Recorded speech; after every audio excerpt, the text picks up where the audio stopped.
ወዳጆች የበለጠ ቢቃወሙ ሰዎች ቢበዙ ይመስለኛል። አይ ቲንክ እሱም በጣም ተገዝቤያለሁ።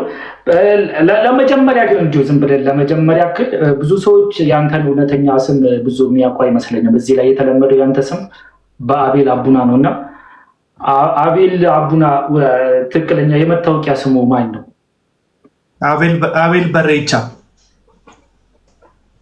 አቤል በሬቻ። ኦኬ። እስቲ እንዲሁ ለመጀመሪያ ያክል አቤል አስተዳደጉ እንዴት ነበረ? የተወለደ እንዴት ኖረ? እንዴት ደረሰ እዚህ ደረጃ የሚለውን እስቲ ትንሽ የህይወት ታሪክ ዘገባ እንዳይሆንብን እንትን ሀሳቦች ላይ ብናተኩር ብቻ ጥሩ ይመስለኛል። አቢን ለምን እኔ የተወለድኩ የታደግኩ እኔ ስፖርተኛ አይደለሁም፣ ጋዜጠኛ አይደለሁም፣ ፊልም አክተር አይደለሁም። ለማንም ምንም የሚጠቅመው ነገር ያለ አይመስለኝም።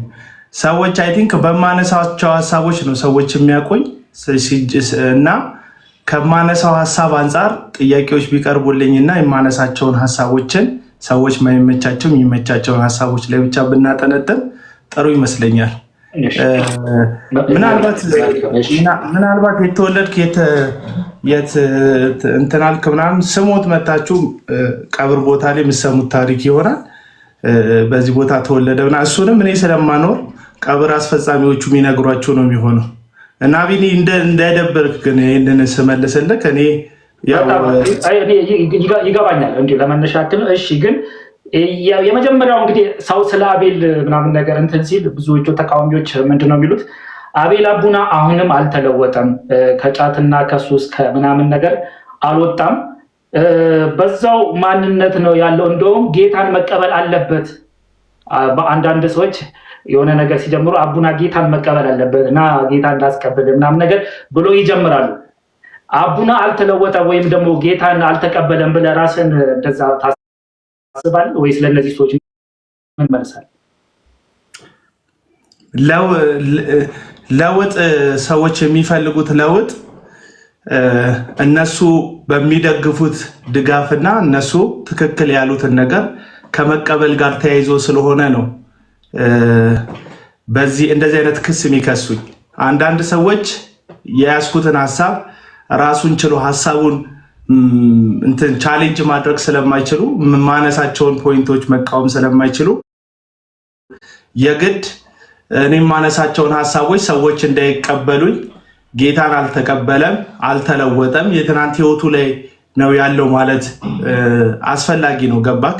ሰውየው አልተለወጠም ከተባለ ካልተለወጠ ሰው የሚመጣ ሀሳብ ቦታ ሊያገኝ ስለማይችል የመጀመሪያው ስራቸው ምንድነው? አቡና እንዳልተለወጠ እንዳልተቀየረ። ስለዚህ ያልተቀየረ ሰው የሚያነሳው ሀሳብ ነው እያነሳ ያለው ማለቱ ጥሩ ነው። ለእነሱ አዋጭ መንገድ የሚከተሉት። ለውጥ የሚብራራው እንዴት ነው? አሁን እኔ እንደ ክርስቲያን ስለሆነ እዚህ ጋርም ስትጠራኝ እንደ አንድ የፕሮቴስታንት እምነት ላይ እንዳለ መንፈሳዊ ሀሳብ ላይ ግድ ብሎት ሀሳብ እንደሚሰጥ ሰው ስለሆነ የጋበዝከኝ ጌታን መምሰል እንዴት ነው? ጌታን መምሰል ማለት አስመሳይ መሆን ማለት ነው። ጌታን መምሰል ማለት ብዙዎች የተቀበሉትን ብዙዎች የሚወዱትን መውደድ ማለት ነው።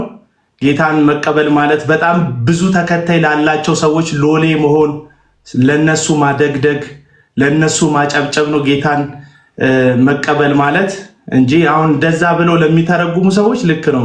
እንደነሱ አመለካከት ጌታን አልተቀበልኩ።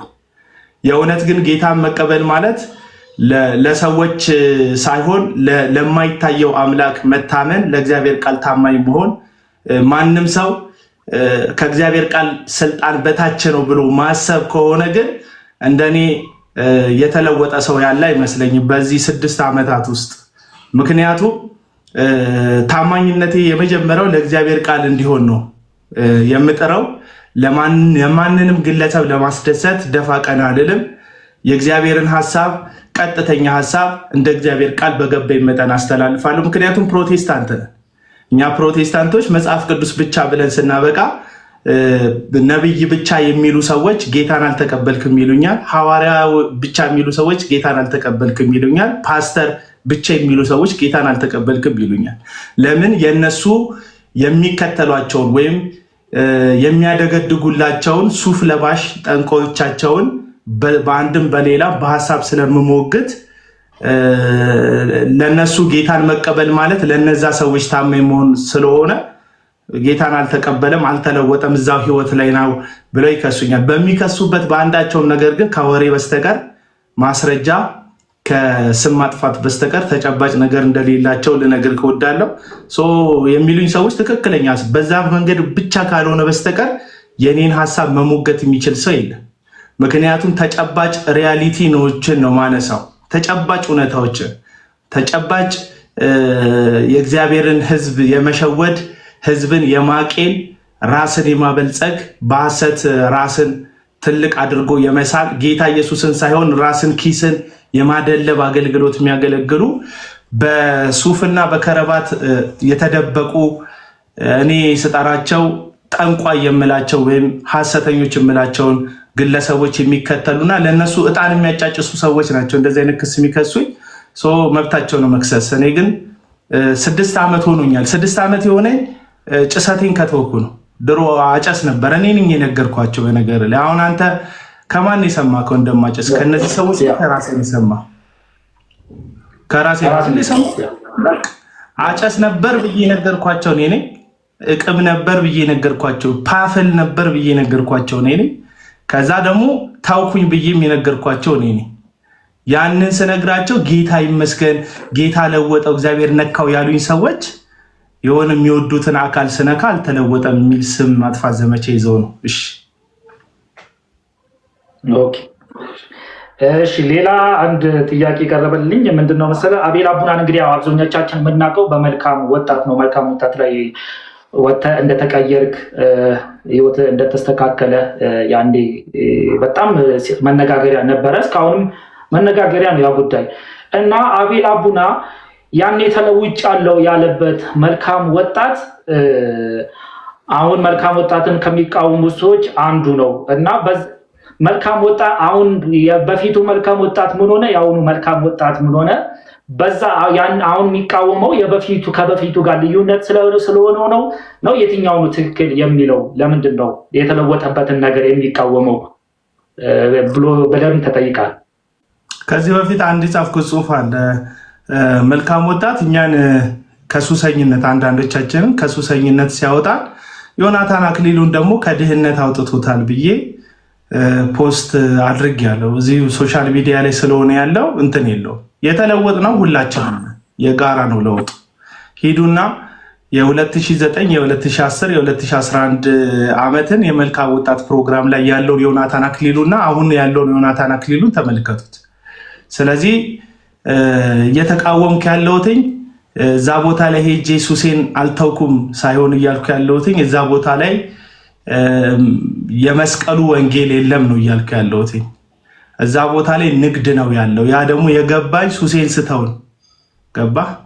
አንዳንድ ጉዳይ አሁን ቦታው መንፈሳዊ ማገገሚያ ሳይሆን አካላዊ እንደ ኖርማል የሆነ እንደ ማገገሚያ ቦታ ነው አሁን እያልክ ያለው ቦታው። ከ5 ቀን ከሚሰለጥኑት ሰዎች ለውጥ በላይ ግለሰቡ ኢኮኖሚካል የሚለወጥበት ለውጥ ይበልጣል። የግለሰቡ መጠቀሚያ ነው እንጂ ትውልድ ተኮር ሆኖ የተሰራ አይደለም። ይሄን ደግሞ እኔ ውስጥ ገብቼ ያየሁት የተመለከትኩት ስለሆነ አንድ ሰው መጥቶ እንደዛ አይደለም እንደዚህ አይደለም ሊለኝ አይችልም። እናንተ ፊድ የተደረጋችሁትን ነው ብዙዎቻችሁ የምታውቁት። ሶሻል ሚዲያ ላይ የተለቀቀላችሁን አሳዛኝ ታሪኮች የኔን ጨምሮ የብዙ ወጣት አሳዛኝ ታሪኮችን ሶሻል ሚዲያ የሆኑ ወጣቶችን አቅፎ የሚያለቅስ የአዞ እንባ የሚያነባ ያንን በማድረጉ ደግሞ በጣም ትልቅ ከፍተኛ ገቢ ከዓለም ዙሪያ የሚያገኝ የአንድ ነጋዴን ድራማ ነው የምትመለከቱት። ያ ድራማ ውስጥ እግዚአብሔር ሰርቷል። በትክክል እግዚአብሔር የሰራባቸው ጊዜዎች አሉ በዛ ድራማ ውስጥ። ምክንያቱም እግዚአብሔር በአንድም በሌላም ማዳን የሱ አጀንዳ ስለሆነ የትኛውንም ሁኔታ አልፎ ሰዎችን የማዳን ፕሮግራሙን ይሰራል እግዚአብሔር። ለምሳሌ ከዚህ በፊት የተናገርኩት ነገር አለ አቢኒ። ከዚህ በፊት የተናገርኩት ምንድነው? አሳ ነባሪ የትራንስፖርት አገልግሎት ሰጪ አይደለም። እግዚአብሔር ግን ነነዌ የሚባል ከተማ ዮናስ የሚባልን ነብይ ለማድረስ ሲፈልግ አሳ ነባሪው የሚበላ አሳ ነባሪ ብዙ ምግብ የሚያስፈልገው ትልቅዬ የባህር ፍጥረት እንደ ትራንስፖርት አገልግሎት ሰጪ ሆኖ ለዮናስ እስከ ነነዌ ድረስ ትራንስፖርት ይሰጠዋል። አሳ ነባሪው ዮናስን ያልበላው አሳ ነባሪ ስለማይባላ ወይም ዮናስ በውሃ ውስጥ መኖር ተፈጥሯዊ ማንነቱ ስለሆነ ሳይሆን ልዕለ ተፈጥሯዊ ስራ የሚሰራ እግዚአብሔር ዮናስን እንዲተርፍ ስለፈቀደለት ነው። አቡና የሚባል ግለሰብ እንዲድን ፈለገ እግዚአብሔር። በማያድነው በኩል አዳነው እግዚአብሔር። ጉዳዩ የዮናታን አዳኝነት የዮናታን የእግዚአብሔር ሰውነት ሳይሆን እግዚአብሔር የትኛውንም ወጀብ ለራሱ መጠቀም የሚችል ልዕለ ተፈጥሯዊ የሆነ መለኮታዊ የሆነ አምላክ መሆኑን ማሳያ ነው ጉዳዩ ማለት ነው። ሁለት ነገር ልናገር። ዳንኤል የሚባል ሰው አለ። መጽሐፈ ዳንኤል መጽሐፍ ላይ አንበሳ ጉድጓድ ውስጥ ገባ።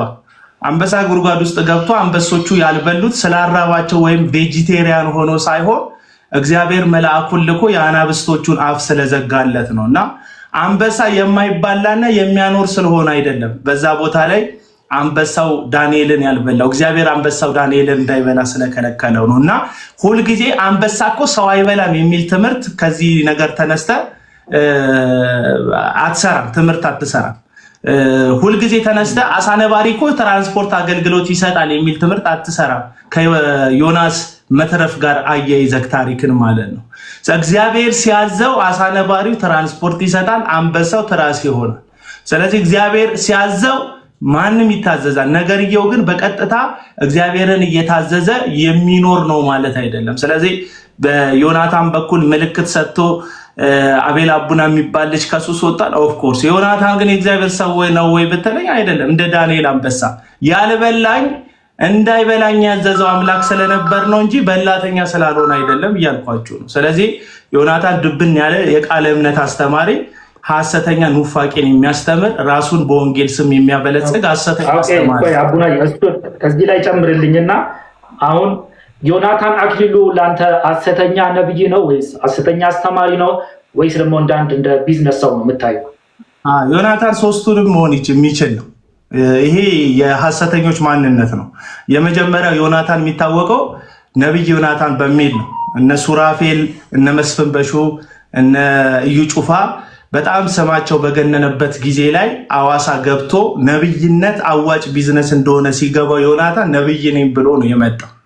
ከዛ ነብይነት እየተበላበት እንደሆነ ቀድሞ ሲባንን ደግሞ አይ አገልጋይ ነኝ የሚል ስም ለጥፏል። ስለዚህ አሁን ፕሮፌት ዮናታን ብላችሁ ሰርች ብታደርጉት ዩቲዩብ ላይ ታገኙታላችሁ። አገልጋይ ዮናታን ብላችሁ ብትፈልጉትም ታገኙታላችሁ። ስለዚህ እንዳመጣጡ ዮናታን ሐሰተኛ አስተማሪም ሐሰተኛ ነብይም ይሆናል። ለምሳሌ በ2017 እግዚአብሔር እንደዚህ ብሎኛል ይላል። ኢትዮጵያ በሰላም ትሻገራለች ብሎኛል። እንደዚህ የሚሉት የነቢያት ድምፅ ነው። ይሄ ነገር ዮናታን እንደዚህ ሲል ትሰማዋለህ። እግዚአብሔር እንዲህ ብሎኛል ብሎ ስለ ዘመን ይናገራል፣ ስለ ጊዜ ይናገራል። እንዲህ ብሎኛል ብሎ ለግለሰቦች ይናገራል። ይሄ የነቢያት አንዱ ምልክት ነው።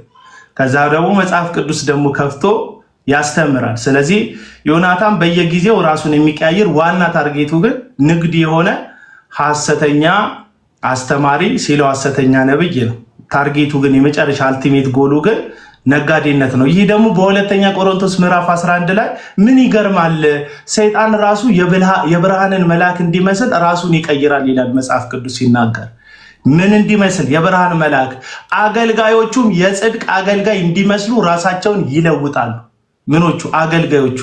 ሰይጣንን የሚያገለግሉ አገልጋዮች ራሱ ጌታቸው ሰይጣን ራሱ የብርሃን መልአክ መስሎ ራሱን እንደሚቀይር እነሱም ደግሞ ተለዋዋጭ ከሆነው ከጌታቸው ከሰይጣን የተማሩት ትምህርት ማስመሰልና ራስን መለወጥ ስለሆነ የጽድቅ አገልጋይ መስለው ራሳቸውን ይለውጣሉ። እና ይሄ መለዋወጥ የሐሰተኞች ማንነት ነው። ለዚህ ነው እዩ ጩፋ ብትመለከተው ሰሞኑን ታየዋለህ። እዩ ጩፋን ብትመለከተው ሲለው ከአዶናይ ጋር ሰግጥ ፈምስ ብሎ ቲክቶከር የሆነ ሲለው ደግሞ ኦርቶዶክስ እንደዚህ ናቸው ብሎ ወንጌል ሰባኪ ይመስላል። ሲለው ደግሞ ወለጋ እንዲና እንዲናት ብሎ ደግሞ ፕሮፓጋንዲስት ይመስላል። እና በተሰጣቸው ቀዳዳና በተሰጣቸው ቦታ ራሳቸውን የሚቀያየሩ አንድ አይነት መልክ የሌላቸው ናቸው ሐሰተኛ አገልጋዮች። ዮናታን በአስፈላጊ ጊዜ እንዳስፈላጊነቱ መጠን ራሱን የሚቀያየር ሰው ነው። ያም አንዱ የሐሰተኝነት ምልክት ነው ለማለት ነው። አቤል አቡና በልዩነት ሶስት ሰዎች ላይ አተኩሮ በጣም ይቃወማቸዋል። አሁን አንድ እዩ ጩፋ ነው፣ አንድ አቤል አቡና ነው፣ አንድ አንድ አቤል አቡና አንድ ራሴን አልቃወምም አይደለም። አንድ ዮናታን አክሊሉ፣ አንድ እዩ ጩፋና አንድ ጂፒኤስ። እነዚህ ሰዎች ላይ በጣም አተኩሮ ይሰራል። ከነዚህ ሰዎች ጋር ከመጀመሪያው ጀምሮ አይፋታቸውም። ምንድነው እነሱ ላይ ችክ የሚያደርገው ነገር? ይሄ ነገር የጥቅም ግጭት ይኖራቸው ይሆን? ሁሌ ከአፉ የማይጠፉት በእነዚህ ሰዎች ላይ አተኩሮ የሚቃወማቸው የሚል ጥያቄ አለ። ይኸውልህ በተቃውሞ ደረጃ ጥቃቅንና አነስተኛ ገምቶ አዳሪዎችንም እቃወማቸዋለሁ። አይተህ ከሆነ ዛሬ ለምሳሌ የሰሯቸው ቪዲዮዎችን በተርታ በታይ ምንም ኦዲየንስ የሌላቸው የቲክቶክ ገምቶ አዳሪዎችንም እቃወማለሁ። የጥቅም ግጭት ሊሆን አይችልም ከነሱ ጋር የሚያጋጭ ወይም ደግሞ ብዙ ሰው የማይመለከታቸውን ሰዎች እቃወማለሁ። ገቢ ጉተማን ለምሳሌ ተቃውሜዋለሁ። ባለፈው የምትመጣበት ይመስለኛል እዚህ ጉዳይ ላይ እና ገቢ ጉተማ ለምሳሌ ተቃውሜዋለሁ። ገቢ ጉተማ ጋር እንደዚህ አይነት የወዳጅነትም የቸርች አባልነትም ፕሮግራም የለንም። የተመለከትኳቸውና በሚዲያ ላይ ያየኋቸውን እያንዳንዱን ቤተክርስቲያንና የክርስቶስን ቤተክርስቲያን የሚያሰድቡ ክፍተቶች ስመለከት ይህ ነገር እንደ እግዚአብሔር ልክ አይደለም የማለት ነገር አለኝ። እነዚህ ሶስት የጠራሃቸው ሰዎች ሚዲያን ጠንቅቀው የተረዱ ሐሰተኛ ነቢያቶች ናቸው ወይም ሐሰተኛ አገልጋዮች ናቸው። አሁን የጠራሃቸው ሶስቱ ባይ ዲፎልት ዮናታን አክሊሉ ብትል የጄፒኤሱ አዳራሽ ጌታ፣ ሄኖክ ስደተኛው ብትል ደግሞ ራሱን በየጊዜያቱ የሚቀያየረው እዩ ጩፋንም ብትል እነዚህ በጣም ሚዲያን ጠንቅቀው የተረዱ ሰዎች ናቸው። ተመልከት፣ ዩቲዩባቸውን ተመልከት፣ የፌስቡክ አካውንታቸውን ተመልከት፣ ከዛ ደግሞ የዚሁ የቲክቶክ አካውንታቸውን ተመልከት። ኢፌክቲቭሊ ነው የሚጠቀሙበት ይሄንን እንትን የሶሻል ሚዲያ ፕላትፎርም። በየሰው እጅ ስልክ እንዳለ ያውቃሉ። በየሰው እጅ ይሄንን የሐሰት መርዛቸውን በየጊዜያቱ ነው የሚያስገቡት። እነዚህን ሰዎች መከላከል፣ እነዚህን ሰዎች መጠበቅ በእነሱ መንገድ፣ እነሱ ያዙት ስልክ እኔም አለኝ። ስለዚህ እነዚህን ሰዎች መቃወም ወይም እነዚህን ሰዎች ልክ እንዳልሆኑ ለሰው መግለጥ ለብዙ ሰዎች መትረፍ ምክንያት ይሆናል ብዬ ስለማስብ ብዙ ሰው እንዲጠነቀቅ። ምክንያቱም እንደምትመለከተው ነው የእዩ ጩፋ ተደራሽነትን አይተከዋል፣ ምን አይነት ህዝብ እንደሚሰበሰብ። ይሄ ሁሉ ህዝብ ዲሲቭ የተደረገ ነው። በቴሌቪዥን በሶሻል ሚዲያ እዩ ጩፋ አዳኝ እንደሆነ፣ እዩ ጩፋ ፈዋሽ እንደሆነ፣ እዩ ጩፋ አድራጊ ፈጣሪ እንደሆነ፣ የእግዚአብሔር አፍ እንደሆነ በውሸት የተሞሉ ሰዎች ናቸው እየተሸወዱ ስታዲየም የሚሞሉት፣ ገበያ የሚሞሉት፣ ሜዳ የሚሞሉት። እነዚህ ሰዎች በምንድን ነው ራሳቸውን እንደዚህ ያሻሻጡት ስትል በሶሻል ሚዲያ ነው። ኢፌክቲቭሊ እነዚህ ሰዎች ናቸው ሶሻል ሚዲያውን አፌክት እያደረጉ ያሉት በስህተት መንገዳቸው ማለት ነው። ስለዚህ እነዚህን ሰዎች ላይ ታርጌት አድርጎ መስራት ብዙዎች እንዲያመልጡ፣ ብዙዎች ከነዚህ ሰዎች እንዲቆጠቡ ለማድረግ አስፈላጊ እንደሆነ ስለማስብ ነው በእነሱ ላይ የምሰራው። ያ ማለት ግን በሌሎቹ ላልሰራም ማለት አይደለም። አንዳንዶች አሉ በሳይለንት ካሜራ እያስጠፉ ህዝብን የሚሸውዱ የሐሰት ትንቢት የሚናገሩ። ካሜራ አጥፍቶ የሐሰት ትንቢት የተናገረን ሰውዬ ቀርጸው ካልሰጡኝ ወይም በቦታው ከሌለው ልቃወሙ አልችልም። ገባ ካለ ተረዳኸኝ አይደል? አሁን እነዚህ ሰዎች ተመልከቱ። ዮናታን አክሊል እኮ ፖድካስት ሁሉ ጀምሯል።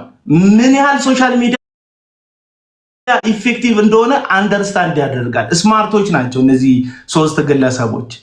ስማርት በሆነ ዌይ በስማርትፎን ብዙ ሰዎችን ለራሳቸው መጠቀሚያ እያደረጉ ስለሆነ የኔ ዓላማ ደግሞ ሰዎችን ከሐሰተኛ ነቢያት ለመከላከል ለክርስቶስ ቃል ለእግዚአብሔርና ለቤተ ክርስቲያን ብቻ ታማኝ እንዲሆኑ ለማድረግ ስለሆነ የምጠራው። በእነዚህ ሰዎች ላይ ትኩረት የማደርገው ቪዲዮዎቻቸውን በቀላሉ ስለማገኝ በቀላሉ እነዚህ ሰዎች ሰውን እያጠፉም ስለሆነ ነው። ያንን ነው የማደርግበት ዋና ምክንያት ይሄ ነው። ሶሻል ሚዲያውን የተጠቀሙበት ስለሆነ ለሐሰትና ለራሳቸው ንግድ እነዚህን ሰዎች ማስቆም ብዙ ሰዎች መታደግ ነው ብዬ ስለማስብ ነው። የመለስኩልህ ይመስለኛል። መልካም። በጣም በተደጋጋሚ ሌላ የተጠየቀው አቤል አቡና በአሁኑ ሰዓት ቸርች አለው ወይ? ቸርች ይሄዳል ወይ? ቸርች ከሄደስ ደግሞ ያገለግላል ወይስ? ካገለገለስ ወይ ደግሞ ቸርች ውስጥ ያሉ ነቢያቶችን እንደ ነቢያት ይቀበላሉ ወይ? በዚህ ዘመንስ ነቢያት አለ ብሎ ያምናሉ? ይህንን የሚጠይቁ ሰዎች አውቃቸዋለሁ። እኔ አሁን ነብይ ያለ የለም የሚል ሐሳብ አልሰጣችሁ። ለማናችሁም እንዲመች አድርጌ ማልመልሰው መልስ ነው። ሁለተኛ ቸርች አለው ያላችሁ የግል የለኝም። ከካውንስሉ ቸርች ፍቃድ የለኝም። ድል በድል ዓለም አቀፍ ቤተክርስቲያን የሚባል በኪሴ ይዤ የምዞረው ቤተክርስቲያን የለኝም። እንደዛ ያላቸው ሰዎች ስላሉ ማለት ነው። ቤተክርስቲያን አለ ለምትሉት አዎ አለኝ። ብዙ ጊዜ ተናግሬያለሁ። መስማት ስለማይፈልጉ ነው።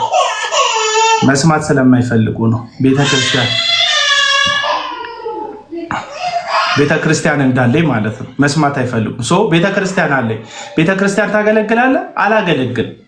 የቤተክርስቲያን ቢሮክራሲውን ስለማልወደው ቤተክርስቲያን ከማገለግል የበለጠ መሬት ላይ ራሴ ባገለግል ከወገኖች ጋር ባገለግል ደስ ይለኛል። ያንንም ደግሞ እያደረግኩ ይመስለኛል። በራሴ መንገድ ወንጌል አገለግላለሁ።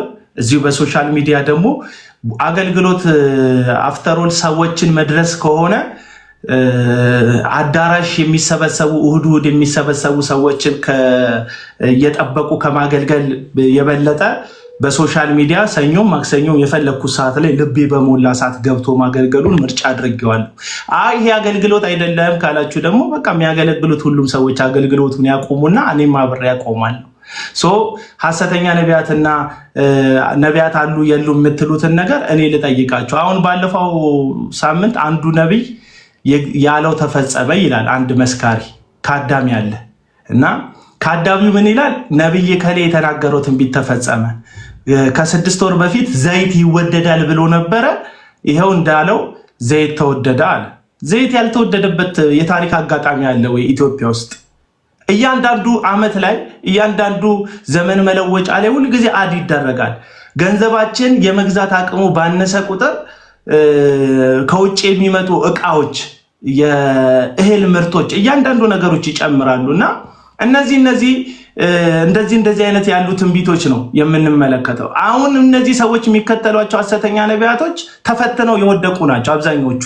የኮሮና ጊዜ ኮሮናን እጄ ላይ ይዤ አጥፍቼዋለሁ የሚል ኮሮና ከዚህ ዘመን አያልፍም የሚል ሰሞኑን ደግሞ አይታል ጠቅላይ ሚኒስትር ዶክተር አብይ በ2017 በሞት ይነሳል የሚል ከዛ ጠቅላይ ሚኒስተሩ 2017ን ሲያልፉ መጽሐፍ ቅዱስም የተናገረው ያልተፈጸመ ትንቢት አለ ብለው የእግዚአብሔር ቃል የሚላገዱ ትዕቢተኞች ያሉበት ሰዓት ነው እና እኔ አለ ምናምን የለም አላችሁ ካላችሁ ውጡና ቀድማችሁ ንገሩ። ልክ እንደ ኮሮና አገራዊ የሆነ ፓኒክ ምድር ላይ ሲከሰት ቀድማችሁ ንገሩ። አውሮፕላን ሊከሰከስ ሲል ቀድማችሁ ንገሩ። ረሃብ ሊገባ ሲል ቀድማችሁ ንገሩ። ቀድማችሁ ንገሩን ደግሞ ስንል ፋይል አስቀምጣችሁ በቀኝም በግራም ወንድም ትወልጃለሽ ቀርተክ ከዛ ሴትም ትወልጃለሽ ብለህ ቀርተክ ስትወልድ ጾታውን አረጋግጠህ ይኸው ብዬ ነበር ሴት ትወልጃለሽ ብለህ እንድታወጣ አይደለም። ከስቶር ከክምችት ክፍል ቪዲዮ እንድታወጣ አይደለም የምጠይቅህ። አሁንናና በእግዚአብሔር ስም እውነተኛ ትንቢት አምጣ። ትንቢትህን እንየው መፈጸሙን። እሱ ብቻ አይደለም መመዘኛችን። የምታስተምረው ትምህርት መጽሐፍ ቅዱሳዊ ነው የሚለውን ቼክ እናደርጋለን። በጤናማ አብያተ ክርስቲያናት ስር ነው ያለከው ወይ ብለን ደግሞ ቼክ እናደርጋለን። ህይወት ብርሃን ነው ኦርዴንድ ያደረገች፣ ሙሉ ወንጌል ነው ኦርዴንድ ያደረገች። አይጎረብጠኝም። ገባ? የህይወት ብርሃንና የሙሉ ወንጌልን ለመቀበል አይጎረብጠኝም። ነብይ የሚለውን ስም ቤተክርስቲያኒቱ ከሰጠቻቸው፣ ፈትና አይታቸው ከሰጠቻቸው ማለት ነው። እነዛም ሰዎች ግን ትንቢት ቢያመጡ እንደ እግዚአብሔር ቃል ፈትሼ መጽሐፍ ቅዱስ ትንቢትን አትናቁ ይላል መጽሐፍ ቅዱስ። መናፍስት ከእግዚአብሔር ሆነው እንደሆነ ግን መርምሩ ይላል። የማይሆንበት ጊዜ ስላለ ማለት ነው። ስለዚህ ፈትሼ መርምሬ ልቀበላችሁ ይችላል። አሁን አለ እንድል የምትፈልጉ ሰዎች አለ እንዳልል አላየሁም፣ የለም እንድል የምትፈልጉ ሰዎች የለም ደግሞ እንዳልል ባይብሊካል የሆነ ደግሞ መጽሐፍ ቅዱሳዊ ፍንጭ የሚያሳይ ነገር አለ። አንዳንዶች ዘግተው የለም ይላሉ፣ አንዳንዶች ደግሞ አለ ብለው ይደመድማሉ። ካላችሁ ብቅ በሉ። በትምህርታችሁን መዝናችሁ፣ በህይወታችሁን መዝናችሁ፣ በአገልግሎት ዘመናችሁን መዝናችሁ ከዛ በኋላ በቃ ነክ እንልሃለን። በአፍተሮል ነብይ ብትሆንም የተለየ አዲስ ኪዳን ላይ የተለየ ቦታ ምሰጥክ አይደለም። እንደኔ 2 እግር ያለ፣ 1 አንገትና 1 ጭንቅላት ያለ፣ 2 እጅ ያለ፣ እንደኔ አፍ ያለ የምትሳሳት ግለሰብ ነህ። አፍተሮል አለቅ። ስለዚህ ነብይነት የተለየም ነገር ነው ብዬ አላምንም። በጣም አሁን ሰዎች የተለየ ከኔ የበለጠ ለእግዚአብሔር ቅርብ አትሆንም ነብይ ስለሆንክ። ያን ያህል አሁን ነብይነት ምናምን በጣም ስፔሻል የሚሆንበት መንገድ የለም። አንድ ወንጌላዊ በሚሆነው ልክ አንድ ነብይ ይሆናል። ስለዚህ ወንጌላዊ ከነብይ አያንስም፣ ነብይ ከወንጌላዊ አይበልጥም። በዚህ ደረጃ የምመለከተው ስጦታ ስለሆነ ያን ያህል አያስጨንቀኝም፣ በኖሩም አለመኖሩ። አቤል አቡና ሲናገር ለነገ አይልም። አቤል አቡና በንግግሮቹ ሰዎችን ለመስበርና ሞራልን ለመስበር ነው የሚሄደው። ለነገ አይልም እና ለመመለስ አይመስልም። ብዙ ጊዜ የሚናገረው ሰዎቹ ላይ ካለው አለመግባባት የተነሳ ለነገ ሳይል ነው የሚናገረው። ይሄ ደግሞ ሰዎችን ለመመለስ በዚህ መንገድ አይደለም፣ በጣም አርሽ የሆኑ ንግግሮችን ይናገራል ይላል። ይህንን የሚሉት ሰዎች አንድ የተመለሰ ሐሰተኛ ነቢይ መጽሐፍ ቅዱስ ላይ ያሳዩ ይበላቸው።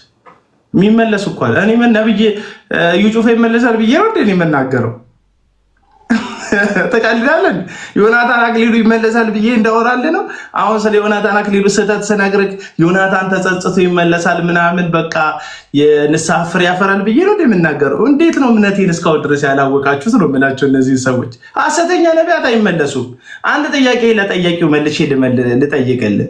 አንተ እንደው በቃ አንድ ተኩላ ቤትህ ከልጅነቱ ጀምሮ ብታሳድገው እየጸለይክ በዘይት እየቀባ ብታሳድገው መሀል ላይ እግዚአብሔር ጸሎትህን ሰምቶ ተኩላው በግ ይሆንልሃል እንዴ?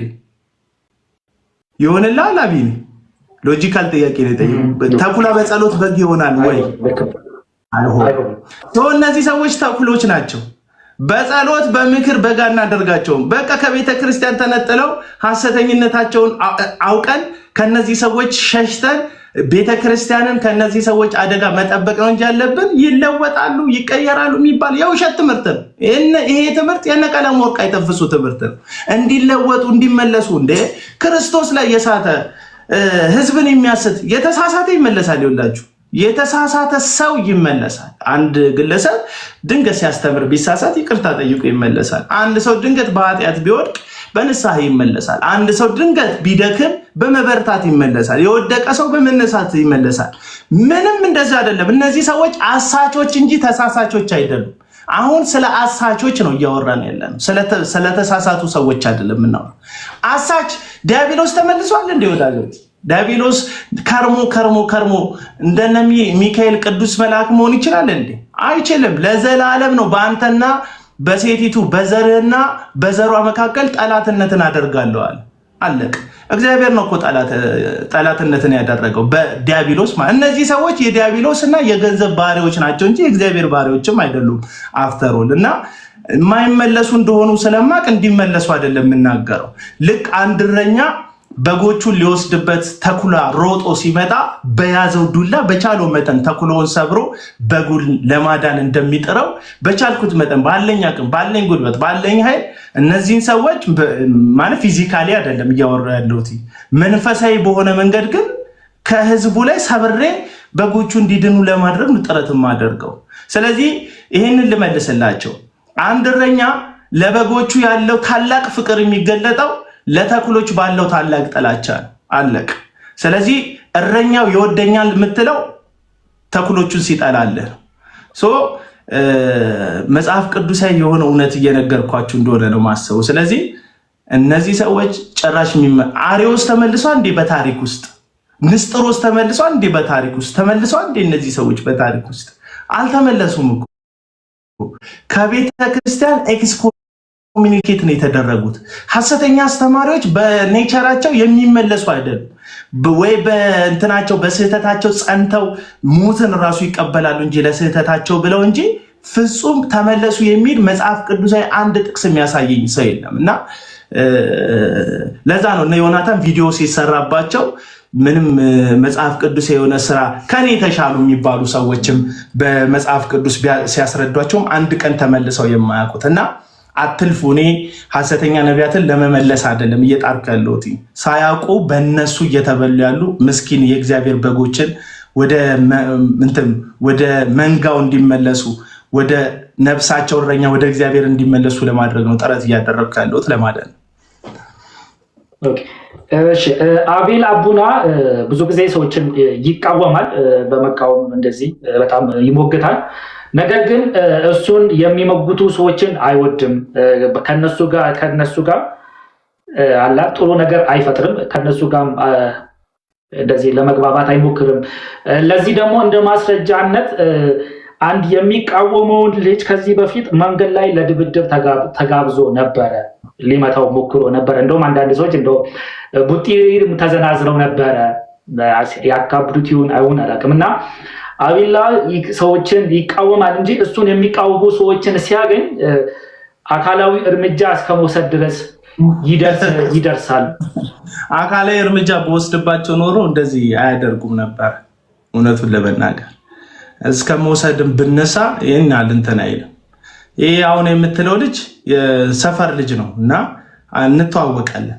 እንተዋወቃለን እና በመልካም ጊዜ እኔ የሆኑ በጥባጭ ሃይማኖተኞች እዚህ የቃሊቲ መካነ ኢየሱስ ቤተክርስቲያንን ባወደሙና ንብረቷን ባፈረሱ በወሰዱ ጊዜ ሄጄ የፈረሰው ቤተክርስቲያን ጋር ምን ትፈልጋላችሁ ስል ምን ልደግፋችሁ ስል ኪቦርድ ሲሉኝ የማውቃቸው ወዳጆች ነበሩኝ ውጭ ሀገር የሚኖሩና እነዛ የማውቃቸውን ሰዎች አስተባብሬ በጣም ዘመነኛ የሆነ ኪቦርድ ወስጄ ሰጥቻቸዋለሁ። አብሬው አገልግያለሁ ከልጁ ጋር እና ከአገልጋዮች አንዱ ከፍሎት ያሰድበኝ ነበር በልጁ እና ማግኘት ፈልግ ነበር። ምን ቢባል ነው በአካል የሚያውቀኝ ልጅ በእንትን የሚያውቀኝ ልጅ ምን ቢባል ነው እንደዚህ ተለውጦ ማለት ስልኬም ያለው ሰው ምን ቢባል ነው እንደዚህ አይነት ለውጥ ውስጥ የገባው ማለት ካራክተሬን ያውቀዋል ማንነቴን ያውቀዋል ብዬ ገርሞኝ ነበር። እና አንድ ቀን ለሰፈር ሳገኘው ላወራ ፈልጋለሁና ምናምን ብዬ እጁን ይዘዋለሁ። አንድ ሴት ነበረች አብራው አይሆንም አቡና ትላለች። መሀል ላይ ገብታ አረ ላዋራው ነው በሰላም ነው አይሆንም አቡና ተው ምናምን ትለኛለች። አረ እኔ ምንም አላረኩትም ላወራው ነው አይሆንም አቡና ትለኛለች። ከዛ በቃ እሺ ሌላ ጊዜ የሚመች ሰዓት ላይ እሷ ሳትኖር እናወራለን ብዬ ሄድኩኝ። በቀጥታ ገብቶ አቡና ሊደበድበኝ ነበር ብሎ ቪዲዮ ሰራ። አሁን ሰዎች ማመን የሚፈልጉት ማንን ነው? እኔም አወራው ይሄንን እሱም ያንን አወራ። አሁን ሁለት ጎራ አለ። እኔን ማመን የሚፈልግ ሰው ይሄን ያምነዋል። አሁን የተናገርኩት እሱን ማመን የሚፈልግ ሰው እሱን ያምናል። እርግጠኛ ሆኜ የምነግራችሁ ግን አልቅሼ እንድታምኑኝ ጥረት አላደርግም። እዚህ ውስጥ እውነት ነው የተናገርኩት በእግዚአብሔር ፊት እግዚአብሔር ምስክሬ እንደሆነ ነግራቸዋለሁ። አልንፈረገጥም እንድታምኑኝ። በቃ ሊደበድበኝ ነው አለ። በቃ መልካም ልደበድበው ካልኩኝ እኮ ያው እዛ ወረዳ 17 እኮ ፖሊስ ጣቢያ አለ፣ ሄዶ መክሰስ ነው። ቤቴ ይታወቃል፣ ቤተሰቦቼ ይታወቃሉ። መጥቶ ይሄ ልጅ ሙከራ አድርጎብኛል፣ መሀል ላይ የነበረችው ልጅ ደብድቦታል ካለች እንደ አይን ምስክር ሆና መመስከር ትችላለች። ምንፈራገጥበት ጉዳይ የለም እናንተ እንድታምኑኝ እዚህ ጉዳይ ላይ እና ምን ያሉ መሰለክ እጄን መጥቶ ያዘ አስፈራራኝ ሊውጠኝ ነበርና ልጁ ትንሽ ቀልደኛ ነገር ነውና አለ። ከዛ ኮመንት ላይ እሱ ልጅ እኮ ነፍሰ ገዳይ ነው ይላል ኮመንት ላይ። የነዩ ጩፋ ታዳሚዎች ናቸው የነ ዮናታን አክሊሉ ጣና አጣኞች ቬሎ ጎታቾች ናቸው እንደዚህ የሚሉት። እሱ ልጅ እኮ ነፍሰ ገዳይ ነው ድሮም፣ እሱ ልጅ እኮ አረመኔ ነው ድሮም ምን ይላል ኮመንት ላይ። በሶስተኛው በአራተኛው ቀን አንድ በጣም አስደንጋጭ ዜና ወጣ፣ ተመሳሳይ ዜና ማለት ነው። ዮናታን አክሊሉ ሻሸመኔ ውስጥ ታዱሻ የሚባል እቅበተ እምነት ላይ የሚሰራ ልጅ በሙሉ ፓትሮል ፖሊስ አስጭኖ ሄዶ ፖሊሶቹ ባሉበት ታዱሻን ይዞ አንቆ በቦክስ እንትኑን ሰበረው፣ መነጽሩን ሰበረው፣ ደበደበው። ሚስቱ ፊት ሚስት ባልሽን ባል አልባ አደርግሻለሁ ልጆችሽንም ያለ ልጆች ታሳድጊያለሽ ብሎ ዛተባት። ይሄ ዜና ወጣ። ወዛው ማግስት ላይ ያ ልጅ አቡና እጄን ያዘ ሲል ነፍሰ ገዳይ ነው ሲሉ የነበሩ ሰዎች ታዱሻ መጥቶ መነጽሬን ሰበረው፣ ሚስቴን ያለ ባል አደርግሻለሁ አለ፣ ዛተብኝ ብሎ ሲናገር ምን አሉ? እንኳን ውሸትህን ነው የእግዚአብሔር ሰው ነው እሱ እንደዛ አያደርግም። አየህ ሰው ማመን የሚፈልገው ነው የሚያደርገው። ሪል ቦክስ ሰንዝሮ መነጽር ሰብሮ ሚስትን ያለ ባል አስቀርሻለሁ ብሎ በአደባባይ ህዝብ በተሰበሰበበት የዛተ ሰው እያለ አቡና እጄን ያዘ የሚለው ነገር የሚጮኸው የኔ እውነት ስላልሆነ ሳይሆን የሚጠሉኝ ሰዎች እንደዛ ብሆን ደስ ስለሚላቸው እንጂ ቪዲዮ የሚሰሩብኝን ብዙ ሰዎች መንገድ ላይ አግኝቻቸዋለሁ። ባላየ ነው ማልፋቸው። በቃ አላየኋቸውም፣ አልፋቸዋለሁ። ምክንያቱም መብቱ ነው። እኔም ሰው ላይ ቪዲዮ እሰራለሁ። ገባ? አንተም ሰው ለቪዲዮ ትሰራለህ፣ ሌሎችም ሰዎች ለቪዲዮ ይሰራሉ። እኔ ቪዲዮ መስራትን ሰዎች ላይ ድፍረቱ ካለኝና ሀሳቤን በሀሳብ መቃወም ከሆነ እነዛም ሰዎች መቃወም ይችላሉ። ችግሩ ምን መሰለህ? እኔ ላይ ቪዲዮ የሚሰሩ ሰዎች ጫት ቃሚ ነው ምናምን ነው የሚሉኝ እንጂ ሀሳብ የላቸውም። ባይብሊካል በሆነ መንገድ ይሄ ልጅ አልዳንም ጌታን ይቀበል ምናምን ነው እቺ ዝም በብላ ተረት ተረቷን ነው የሚያወሯት እንጂ የእግዚአብሔር ቃል ሲናገር እንደዚህ ይላል። አንተ የተናገርከው የተቃወምከው ነብይ ትክክል አይደለም፣ በዚህ ቃል መሰረት ነብዩ ልክ ነው፣ አንተ ስህተት ነው የሚለኝ አንድም ሰው አግኝቼ አላውቅም። ሀሳቤን ከመቃወም ይልቅ እኔ ማንነቴን ነው የሚቃወሙት፣ ሰው መሆኔን ነው የሚቃወሙት። ገባ? ማጠልሸት፣ ስም መስጠት፣ ስም መለጠፍ ነው እንጂ ያዙት። እንደው ያነሳሁትን ሀሳብ እንደ እግዚአብሔር ቃል የሚያፈርሱ ሰዎች ቢኖሩ አይደለም ቪዲዮአቸውን አይቼ ልቃወማቸው፣ ላይቫቸው ላይ ቁጭ ብዬ ተቃውማቸውን መስማት ፈልጋለሁ። ይሄንን ለማድረግ ዝግጁ ነኝ እና ሂስ አልፈራም፣ ተቃውሞ አልፈራም። ግን ብዙ ሰዎች ፐርሰናል ነው የሚያደርጉት። እኔ አሁን እየተናገርኩ ያለው ሪያሊቲ አለ። ለምሳሌ የዮናታንን ትምህርቶች አስቀምጬ ይሄ ትምህርት እንዲህ ነው አላማው እላለሁ። ቪዲዮዎችን ተመልከቷቸው። ማን ነው ይሄ የጄፒኤስ አዳራሹን ጌታ ሄኖክን አስቀምጬ ሄኖክ እንደዚህ ያለው ይሄ ነገር ዓለማዊ ትምህርት ነው የሚያስተምሩት፣ እንደዚህ ነው መጽሐፍ ቅዱስ ሲናገር ሆዳቸው አምላካቸው ይላል ምናምን እላለሁ። ቢያንስ በሀሳብ ለመሞገት ሞክራለሁ። እነዚህ ሰዎች ግን ፐርሰናል ቪዲዮዎች እኔ ለሚሰሩት ነው ይሄ ምናምን። ከዛስ ሙልጭ ተደርጌ አሁን ሰሞኑን ራሱ ፀጉር ያላት ምናምን ሴት የምትመስል ወንድ ፂም ያላት ድምጿ ቀጭን ምናምን ይሄ ልጅ ግን አላበዛውም ምናምን ያሉ ይሰድቡኛል። ከዛ ከታች ጌታ ይባርክ ልገረው ልኩን ይላሉ። እነዚህ ሰሞንኛ የዘማሪ ፕሮፋይል ፒክቸር ያደረጉ ሰዎች ማለት ነው። እኔ ስሰደብ ጽድቅ ነው። የኔ ቤተሰብ ሲሰደብ ጽድቅ ነው። የኔ ነገር ሲተች ጽድቅ ነው። እኔ ስብጠለጠል ጽድቅ ነው ለብዙ ሰዎች። እኔ ስብጠለጠል ጽድቅ ነው ለነሱ። እኔ ሀሳብ ስሰጥ ግን ገባ ተሳዳቢ ነው ምናምን ብለው ይለጥፋል። ለኔ ሲሆን ስድብ፣ ለእናንተ ሲሆን በረከት የሚሆን ነገር የለም። ምድር ሁላችንንም በሚዛን ነው የምትመዝነን። እንደዛ ነው የምለው። እሺ አቤል እንግዲህ እዚህ ቲክቶክን ከጀመረ ጀምሮ የተለያዩ ሆቶችን እየመረጠ ነው የሚናገረው። ይሄንን ደግሞ የሚያደርገው ኢኮኖሚያዊ ጥቅም ሊያገኝበት ስለፈለገ በእነሱ አነጋገር የቤት ኪራይ ሲደርስበት የተለያዩ ነገሮችን ሰዎችን ሊጎነጥር ወይም ደግሞ ብዙ ሊያናግር የሚችል ነገሮችን እያነሳ ኢኮኖሚያዊ ጥቅሙን እያስጠበቀ ነው የሚሄደው እንጂ ጴንጤ ለሚባለው ማህበረሰብ አስቦ አይደለም። ብዙ ጊዜ የሚናገረው ለኢኮኖሚያዊ ጥቅም ከዚህ ላይ ለሚገኘው ሳንቲም ብሎ ነው። በእነሱ አነጋገር ለቤት ክራይ ብሎ ነው የሚናገረው። ይሄንን ደግሞ የሚያሳየው አቤል አቡና ሙሉ ቀን ቲክቶክ ላይ ይውላል። ሌላ ገቢ የለውም፣ የሚተዳደርበት ገቢ የለውም። የሚተዳደረው በቲክቶክ ነው የሚሉ ሰዎች አሉ።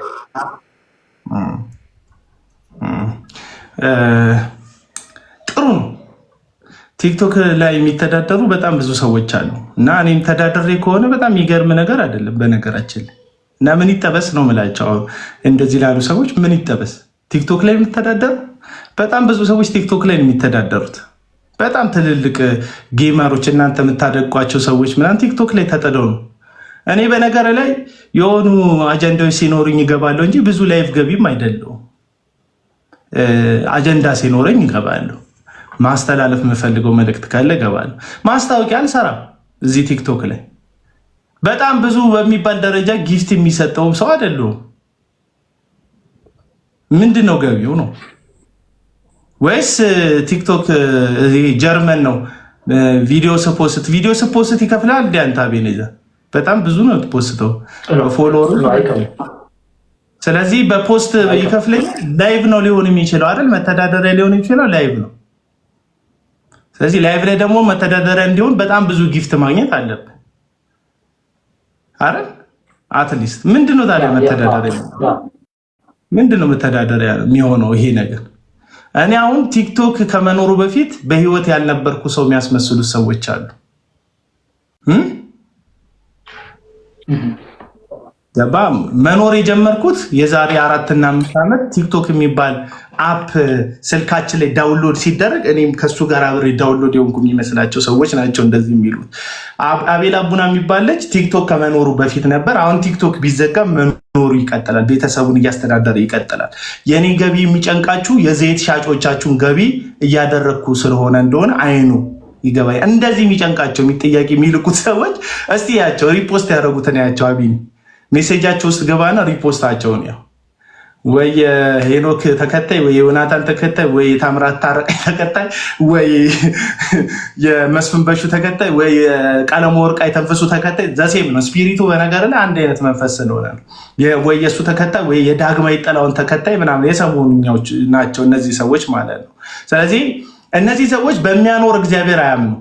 አሁን እዩ ጩፋን የሚያኖረው እግዚአብሔር። እዩ ጩፋ መተዳደሪያው ምንድን ነው? እስቲ እናንተ መልሱልኝ። ዮናታን አክሊሉ መተዳደሪያው ምንድን ነው? ነባና አስራት ነው አይደል? ለምን ያ አያሳስባችሁ? አትሊስት እኔ ቲክቶክ ላይ አካውንቴን ለጥፌ እኮ ልመና ስለምን አይታችሁኝ አታውቁም? አይተኸኝ ታውቃለህ አንተ? አይተኸኝ ታውቃለህ? በቃ ስለዚህ ዝም ብሎ ሩመር ነው የሚጨንቃቸው። ሰው እኔ እየኖርኩ ነው ያለሁት። በጣም ቀብራራ ነኝ። እየኖርኩ ነው ያለሁት። ያን ያህል ሌክዠሪ የሚባል ህይወት ምናልባት አዲስ አበባ ውስጥ ካላችሁ ከ22 ሜክሲኮ ሲሄድ ታዩኛላችሁ በግሬ ወይ ከፒያሳ ወደ ሜክሲኮ ቁልቁለቱ ስወርድ ታዩኛላችሁ። ነፃ ግለሰብ ነኝ፣ የምንቀሳቀስ ግለሰብ ነኝ። ገባ ካደል ምን ትሰራለህ ምናምን እሱ አይጭነቃችሁ። ባለፈው እኮ ማስታወቂያ ሰራ ነበር። ስቱዲዮ አለን፣ በነገራችን ላይ ስቱዲዮ አለን፣ እናከራያለን። ስቱዲዮ እናከራያለን። ኤዲተር አለን። ስቱዲዮችን የሚገኘው እዚህ ቦሌሮ አንዳ ድልድይ አካባቢ ነው የሚገኘው ስቱዲዮ። በጣም ጥንቅቅ ብሎ የተሰራ የተለያየ ባክግራውንድ ያለው ስቱዲዮ አለን። ካሜሮች አሉ። በጣም ጥሩ ቀረጻ የሚቀርጹ ካሜሮች አሉን። ኤዲተሮች አሉን።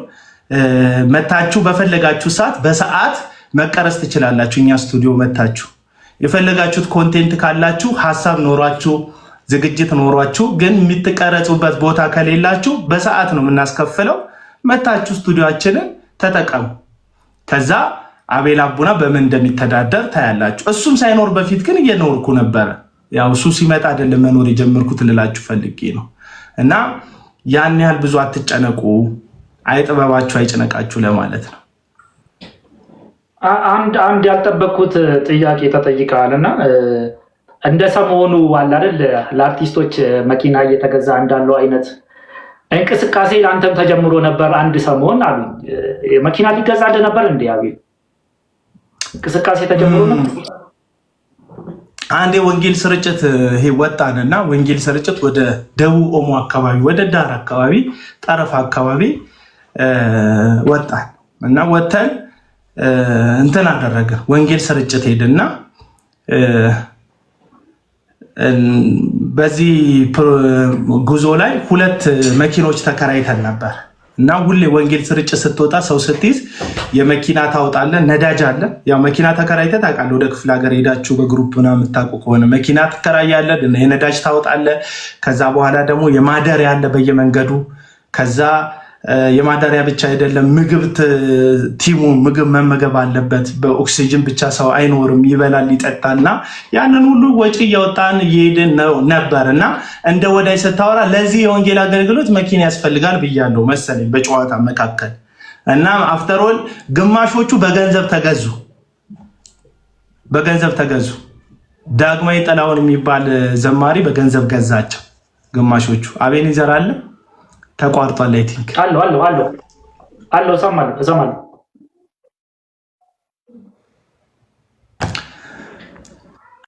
እኔ አለው አቤል ያኔ እና ግማሾቹ በገንዘብ ተገዙ። ወንጌል ስርጭት ወተን ነበርና ግማሾቹ በገንዘብ ተገዙ። የዳግማዊ ጥላውን የሚባል ዘማሪ ሰሞንኛ ሀሳብ መሰጠበት ዘማሪ በገንዘብ ገዛቸው። ሰውየው እልህ ይዞታል። በጣም ከኔ ጋር እልህ ይዞት ነበር በጊዜውና ምን ባደርግ የዚህ ልጅ አገልግሎት መንገዱን እመተዋለሁ ብሎ ስላሰበ እነዛን ልጆች ገዛቸው። እነዛ ልጆች አንድ ክስ አቀረቡ። በወንጌል ስርጭት ሰበብ ይሄ ልጅ እየዘረፈ ነው አሉ። ኪሴ በነበረው ገንዘብ ነው የሄድኩት የነበረው። እግዚአብሔር ይመስገን ገንዘብ ነበረ፣ አሁንም አለኝ። እግዚአብሔር ይመስገን የሚበቃኛል። በጣም ሀብታም አይደለሁም ግን የሚበቃኛል። ሰዎች ምንና የት እንዳለክ እንኳን አያውቁም። ቤተሰብ እንዳለክ አያውቁም፣ ሰው እንዳለክ አያውቁም፣ ምን እንዳለክ አያውቁም። ዝም ብለው ግን ሶሻል ሚዲያ ላይ ስላገኙ ብቻ ይጮሃሉ፣ ይንጫጫሉ። እና ይሄንን የወንጌል ስርጭት እየተጓዝን እያለ ላይቭ ላይ ገባው። ስገባ ወንድሜ አማን ሻሎም ጋር ነበር የገባሁት። ላይቭ ላይ ወንድሜ አማን ሻሎም ጋር ስገባ እንዴት ነው ምናምን አለኝ። ጉዞ እንዴት ነው ምናምን ሲለኝ ጉዞ ጥሩ ነው፣ እንደዚህ ነው፣ እንደዚህ ነው፣ እንደዛ ነው፣ እንደዚህ ነው ስል ሁለት ደገኛ ሰዎች አሉ። አንዷ ቲጂ ትባላለች። አንዷ ቲጂ የምትባል እህት አለችኝ፣ አውሮፓ ሀገር ያለች እህት ናት። ሁለተኛው ደግሞ ጋሽ ግርማ የሚባል ወንድም አለኝ፣ ደብረ ዘይት ያለ የሙሉ ወንጌል ሽማግሌ፣ በሽምግልና ሙሉ ወንጌልን የሚያገለግል ትልቅ ሰው ነው። ሁለቱ ገቡና ይሄ ልጅ ከኪሱ አውጥቶ ነው እያገለገለ ያለው፣ ሰፖርት እናደርገው አሉ። ኮሚኒኬት አላረኳቸውም፣ ሰብስቡልኝ አላልኳቸውም አሉ። ያቺ ቪዲዮ ተቀርታ እነዛ ግማሽ ወንድሞች እየዘረፈን ነው ብለው አቋርጦ መጡ። ለምን? ተከፍሏቸው ነበር። እንደተከፈላቸው ለምን አወቅ ስትል አንደኛ አገልግሎቱን ጥለው መጡ። ወደ የኬንያ ድንበር አካባቢ ነው የነበርነው። አገልግሎቱን ጥለው መጡ። ቪዲዮ ሰሩብኝ፣ እያንዳንዳቸው ቪዲዮ ሰሩብኝ። ሌባ እንደሆንኩ በቃ አቡና ሌባ ነው። ይህ ደግሞ ያስፈለገው ለምንድን ነው? እኔ ሰዎቹን በሌብነት ስለመከሳቸው እኔን በተመሳሳይ ሌብነት መክሰስ እነዛ እውነተኛ ሌቦቹ ነፃ ስለሚያወጣቸው አለቅ። እኔን ሌባ ነህ ብለህ ከከሰስከኝ ተመሳሳይ እንደ ሰዎቹ እየሰረኩኝ የቦታው የሰው ንብረት እየወሰድኩ ከሆነ በዚህ ተመሳሳይ ክስ ከከሰስከኝ እነዛ ሌባ ምላቸው፣ እነዛ በእግዚአብሔር ስም ይዋሻሉ ምላቸው፣ እነዛ በእግዚአብሔር ስም ይሰርቃሉ ምላቸው ሰዎችን የመክሰስ ሞራል አይኖረኝም። ያንን ለመምታት እኔ ሌባ ነህ ማለት አስፈላጊ ነው። አቤኔዘር አለ እሺ። እና ለዛ ሰዎቹ ቪዲዮ ሰሩብኝ ምናምን። ከዛ ከተለያየ ዓለማት ከአውሮፓም ከአሜሪካም ከአፍሪካም ከአረብ ሀገርም ከኢትዮጵያ እያንዳንዱ ሰው ደወለልኝ። ለዚህ መልስ መስጠት አለብህ አሉ። ልጆቹ የመሰላቸው ወንጌሉን አቋርጬ የምመጣን የመሰላቸው፣ ጥዬ የምመጣን የመሰላቸው። እነዚህ በገንዘብ ተከፍሏቸው አሳልፈው ለዳጊ የሸጡኝ ሰዎች ማለት ነው። ለዳጊ ሲሸጡኝ ደግሞ ከዳጊ ጋር ይጩፋ አለ። ለዩጩፋ ብቻ አይደለም ያለው፣ ዮናታን አክሊሉ አለ። ከዳጊ ጋር አንድ ላይ ናቸው ሲሰሩ የነበሩት። ዮናታን አክሊሉን ስለምቃወመው በዳጊ በኩል ዮናታን ይቃወመኝ ነበር። ዩጩፋን ስለምቃወመው በዳግማዊ ጥላሁን በዘማሪው በኩል ዩጩፋ ይቃወመኝ ነበር። እያንዳንዱ ሐሰተኞች ከዳጊ ጋር ሆነው አብረው ላይቭ ላይ ይቃወሙኝ ነበር። ስለዚህ እኔን ማሳጣት ነው አላማቸው። ሌባ እያልኳቸው ነው፣ የሰው ገንዘብ ተወስዳላችሁ እያልኳቸው ነው። ያንን ነገር አቅም ለማሳጣት እኔን በገንዘብ መክሰስ ግድ ነው የሆነባቸው። ከሰሱኝ። ስለዚህ በጣም ብዙ ሰው ጨቅጭቆ መልስ መስጠት አለበት ሲሉኝ ወጥቼ እሑድ ዕለት ወደ ቤቴ ይመለሳለሁ አልኩኝ። ቪዲዮ አለ። አሁን እሑድ ዕለት ወደ ቤቴ ይመለሳለሁ ካለ ላሳይ እሺ ወይስ በእርግጥ ቃልህንም አምናለሁ ሰዎች ወደ ታች ይርቃል፣ ግን ለማሳየት ሞክራለሁ። እያወራሁ እንትናል። እሑድ ዕለት ወደ ቤት እመለሳለሁ። በዚህ አጋጣሚ ግን እንደ አጋጣሚ የአማን ሻሎምን ስም ስታነሳ ትዝ አለኝና ከአማን ሻሎም ጋር አቤል አቡና በጣም ቅርበት ያለው ወዳጁ ነውና፣ ነገር ግን ከቅርብ ጊዜ ወዲህ አብሮ አይታዩም። በመካከላቸው ምን ቅራኔ ተፈጥሮ ይሆን እንዴ? እኮ እመልሳለሁ። ይሄን ልመልስና እመልሳለሁ። እሺ አይ ማሳየት አለብኝ። የበራ ምስክርነት ጥሩ ነው። የበራ ምስክርነት ጥሩ ነው። ቪዲዮ የሰራሁት ቪዲዮ ለማሳየት ያክል ነው። ያን የሰራሁት ቪዲዮ ማለት ነው። አይ ቲንክ አለ እዚህ አካባቢ ነው። ደርሻለሁ።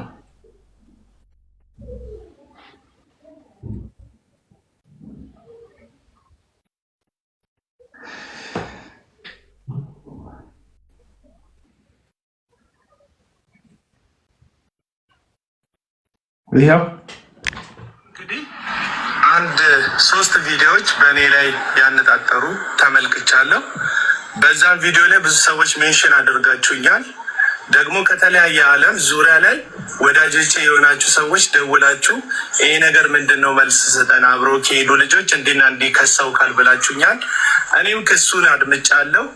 ሚዲያ ላይ ወጥቼ አብረኝ በረሃ ላይ የቀረቡ ሰዎችን እንዲና እንዲህ ናችሁ ብዬ ልከሳቸውም በእነሱ ዙሪያም ሀሳብ ልሰጥ አልፈልግም። ነገር ግን አሁን መንገድ ላይ ነኝ ያለሁትኝ፣ ከአገልግሎት እየተመለስኩ ነው ያለሁትኝ። ገና ቤት ያልገባውም። ስለዚህ ሰኞ ዕለት ቤት ስለምገባ ይህንን ቪዲዮ የሰሩ ወንድሞችን በዚህ ቪዲዮ ላይ ኮመንት ሴክሽን ላይ ሜንሽን አድርጓቸው፣ ሼር አድርጉላቸው፣ ዲዩት አድርጉላቸው። ኑና በዝርዝር ምን እንዳጠፋው በማስረጃ እንድታሳዩኝ ስለምፈልግ ሰኞ ማታ 3 ሰዓት ጀምሮ ላይቭ ላይ ጠብቃቸዋለሁ። ያላችሁን ማስረጃ ሁሉ ሰብስባችሁ እንድታቀርቡ እጠይቃቸዋለሁ። እኔም ደግሞ ያለኝን ነገር አቀርባለሁ። ስለዚህ ኑና ሰላማዊ በሆነ መንገድ የከሰሳችሁኝ ክስ እንደ እግዚአብሔር ሰው እንደ ወንጌል አገልጋይ ትክክል ከሆነ በሚሰሙን ሰዎች ፊት ሁላችንም እንዳኛለን ማለት ነው። ይህንን ነገር የማደርገው አንዳንድ ሕሊናቸው ደካማ የሆኑ ጥያቄ የሚፈጥርባቸውን ክርስቲያኖችን በክርስቶስ ኢየሱስ ወንጌል ላይ ያላቸውን መታመን በእኛ ምክንያት ጥርጣሬ ውስጥ እንዳይከቱ ነው እንጂ መልስ መስጠትን ፈልጌ አይደለም። ስለዚህ ጠብቃቸዋለሁ። ሰኞ 3 ሰዓት ሜንሽን አድርጓቸው። ተባረኩ። እና ይህንን ቪዲዮ ሰራው። ይህንን ቪዲዮ ማለት ተከሳል ከተባል ከሳሽክ በድፍረት መምጣት አለ። በእኔ ምንም አይደለም ያልኩት። እንዲህ ቁጭ ብዬ ክሳችሁን ሰማለሁ፣ ኑና ልስማችሁ አልኩኝ። ከዛ ይህንን ቪዲዮ በለቀቅ በ2 እና በ3 ሰዓት ውስጥ ልጆቹ ቪዲዮ ሰሩ። ምን የሚል ቪዲዮ ቢሰሩ ጥሩ ነው? ሰኞ 3 ሰዓት እነሱ ቤታቸው እኮ ደርሰዋል። ሰኞ 3 ሰዓት የአቡናን ጉድ የራሳችንን ላይቭ ከፍተን እንነግራቸዋለን። እኔ ኦልሬዲ ቀድሜ ኢንቫይት አድርጌያቸዋለሁ። ከዛ ግማሹ ሰው ተከፈለ። አምነዋቸው ነበር። ምክንያቱም አብሮክ የበላ አብሮክ የጠጣ ሰው ሲከስክ የበለጠ ይታመናል። እነዚህ ሰዎች አብሮኝ ወንጌል ሲሰሩ ታይተዋል። አብረን ከኔ ጋር ቲም ሆነው ሄደዋል። ስለዚህ መሀል ላይ ተገዝተው ሀሳብ ቀይረዋል። ስለዚህ ብዙ ሰው እኔ ላይ ጥርጣሬ አድሮበት ነበር በጊዜው እና ሰኞ ደረሰ። እነሱም ላይቭ ገቡ፣ እኔም ላይቭ ገባው። ከዛ እኔ ጋ ይመጣል ሰው፣ እነሱ ጋ ይመጣል ሰው፣ እነሱ ያብጠለጥሉኛል። አንዱ የከሰሱኝ ክስ መኪና ገዛለሁ ብለዋል ነው። እግዚአብሔር ይመስገን አሁንም ድረስ መኪና ገዛለሁ እያልኩ ነው። አልገዛውም፣ እገዛለሁ እያልኩ ነው። እግዚአብሔር ይመስገን ሁልጊዜ እገዛለሁ እላለሁ። እገዛለሁ ማለት ግን እዘርፋለሁ ማለት አይደለም። እገዛለሁ ማለት ትንቢትና ልክ እንደነ እዩ ጩፋ ዘይት ሸጭ ያገኛለሁ ማለት አይደለም። ልክ እንደነ ዮናታን አክሊሉ የወጣቶችን እንባ የዩቲዩብ መሸቀያ አድርጌ እናቶችን በልጆቻቸው ማይጨክኑ እናቶችን ልጆቻቸውን መድረክ ላይ አስለቅሼ መሐረባቸውን እየፈታው ለግል ጥቅም ያውላለሁ ማለት አይደለም። ይህንን እንድታሰምሩበት በቀይና በጥቁር እንድታሰምሩበት ነው የምጠይቃችሁና አይደለም። እሺ ከዛ ሰኞ ደረሰ። ያብጠለጥሉኛል። 2 ሰዓት 3 ሰዓት ዘለዘሉኝ። እነዚያ ወንድሞች ምንም አላልኩ። እኔ በረሃ ላይ የሄደ ሰው አብሮኝ አላማም ኑና ክሰሱኝ፣ መታችሁ አስረዱኝ። የእነሱ ላይቭ ኦልሬዲ የውሸት ክስ ስለሆነ አለቀ ላይቫቸው። ከዛ ህዝቡ ተገልብጦ እኔ ጋር መጣ። ይሄንን የተመለከተው ቀለም ወርቅ አይተንፍሱ ሰው ሲሰበሰብ ደስ ይለዋል። ቁጥር በርከት ሲል 1000 ሰዎች ሲመለከቱ ቪዲዮ ደስ ይለዋል።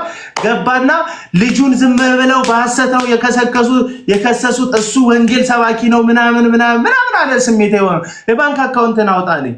እሺ ብዬ አወጣው። ከዛ አስገባ ምናምን አለ። አስገቡለት። ያለውን መኪና እንገዛለታለን አለ። የሚገርም ነገር ከ3 ቀን በኋላ አሮጋንት ነው ብሎ ወጥቶ ላይቭ ላይ ጨፈጨፈኝ። የራሱ ኤርሚያስ ቀለም ወርቅ የተንፍሱ ማለት ነው። ያንን ባለ ባንክ አካውንትን ለጥፍ ባለ ገንዘብ ይግባለት ባለ በ3ኛው ቀን አሮጋንት ነው፣ ከሰይጣን ነው፣ የእግዚአብሔርን ጸጋ የሚያሳድድ ነው አለ። እግዚአብሔር ይመስገን የዛን ቀን ያስገባችሁልኝን ገንዘብ ስቱዲዮ ገነባውበት። ደስ አይልም? ያስገቡልኝ ገንዘብ ስቱዲዮ ገነባውበት። አቢን ይላናየው ምን አይነት ኢንቨስትመንት እንዳወጣንበት ማለት ነው። ለመኪና ስላልሞላልኝ የስቱዲዮ ገነባውበት። ምን ላድርጋችሁ? ለመኪና አልሞላልኝ። አሁን ለመኪና የሚሞላ ከሰጣችሁ ይገዛል፣ ችግር የለውም።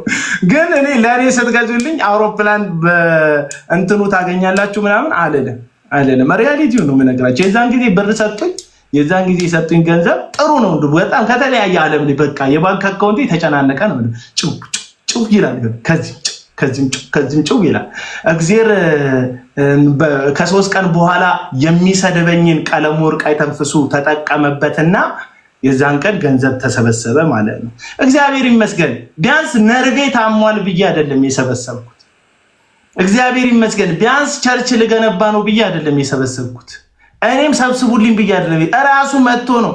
ሰብስብልኝ አላልኩትም፣ እራሱ መጣ ገባ።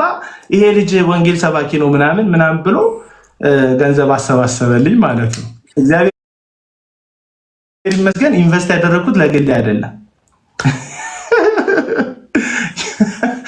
እና ወደ እነዛ ልጆች የዳጊ ተከፋይ መሆናቸውን ያወቅኩት ላይቭ ላይ ለ6 ሰዓት ተከታታይ ነው የሰደቡኝ ከዳጊ ጋር ገብተው። ከዛ በኋላ ለ6 ሰዓት የፈጀ ላይቭ ዛሬ ስፒድ ዛሬ ስንት ነው? 5 ሰዓት ነው አይደል? ላይቭ ስትሪም ያደረገው እነሱ ስትሪም አደረገ አይሾ ስፒድ 5 ሰዓት ተኩል ነው። 5 ሰዓት ተኩል እነሱ 6 ሰዓት ስትሪም። እሱ በ5 ሰዓት ተኩል እንግዲህ ያላሳየው የብሔር ብሔረሰብ ጭፈራ የለም፣ ያላሳየው ነገር የለም።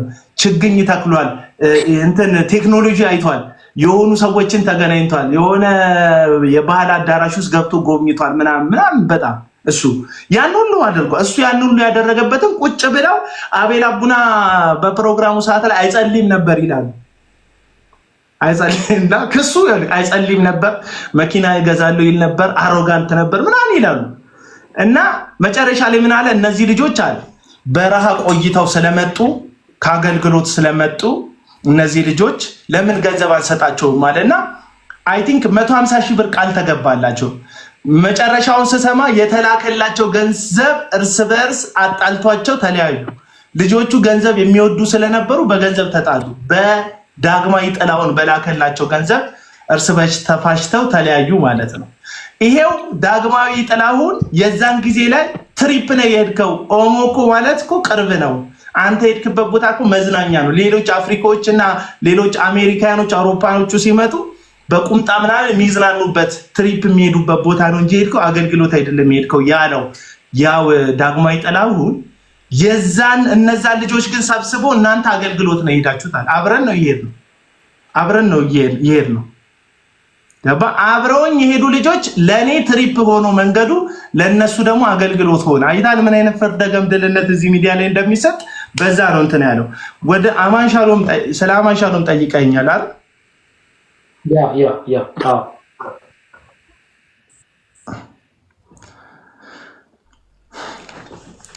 አይ ቲንክ ሰዎች የግድ አብረው ላለመሆን ወይም አብረው ላይቭ ላለመግባት የግድ መጣላት አለባቸው ብዬ አላምንም። የአቋም ለውጥ ሰዎችን ሊያለያይ ይችላል፣ ወይም ያካሄድ ለውጥ። አማንሻሎም ያ ነገር ከተከሰተበት በኋላ አይ ቲንክ እዚህ ሶሻል ሚዲያ ላይ ያለውን ተሳትፎ ከዛ ቀደም በነበረው መንገድ ማድረግ የፈለገ አልመሰለኝም። እሱ ብቻ አይደለም፣ አዲስ አበባ ነበር የሚኖረው፣ ወደ አርባ ምንጭ ተመለሰ። እሱ ብቻ አይደለም፣ ብዙ ጊዜ የሚያተኩረው በሌላ እምነት ዕቅበተ እምነት ላይ ነው፣ ወይም በኦርቶዶክሳውያንን ላይ በሚነሱ ጥያቄዎች ዕቅበተ እምነት ነው እየሰራ ያለው። እሱ ኦርቶዶክሳውያን ላይ ትኩረት አድርጎ ትምህርት የሚሰራው መልስ የሚሰጠው ከሱም ጋር ያለው አብሮት ያሉ ልጆች ተመሳሳይ የአገልግሎት መንገድ ነው የሚከተሉት። አይ ቲንክ ይሄን የኦርቶዶክስ ብዙ ሰዎች ወንጌል የሚሉት ማለት ነው። ደግሞ እኔ ወደዚህ ጋር ደግሞ ሲመጣ እኔ ደግሞ ቤት ውስጥ ያለውን ጉዳይ ነው ትኩረት የሚሰጠኝ ልቤን የሚገዛኝ ገባ። እና አማንሻሎም የሚያደርጉት አይነት ነገር እኔ ውስጥ አልሞላም፣ ወይም በዛ መንገድ ትክክል አልመሰለኝም። ለእኔ ነው ያ መንገድ የእኔ መንገድ አልመሰለኝም። ስለዚህ የእኔ መንገድ ቤት ውስጥ ያለ ችግር ማስተካከል ነው። ጽዳት ከቤት ይጀምራል ብዬ ነው የማምነው። እና አማንሻሎም ደግሞ አይ ዕቅበተ እምነት ቤት ውስጥም ውጭም ነው የሚሰራው፣ ስለዚህ እኛ ውጭውን እንሰራለን ያለ ይመስለኛል። እኔ ውስጥ እሰራለሁ አልኩኝ። ስለዚህ እኔ ውስጥ እየሰራሁ ነው፣ እሱ ውጭ እየሰራ ነው።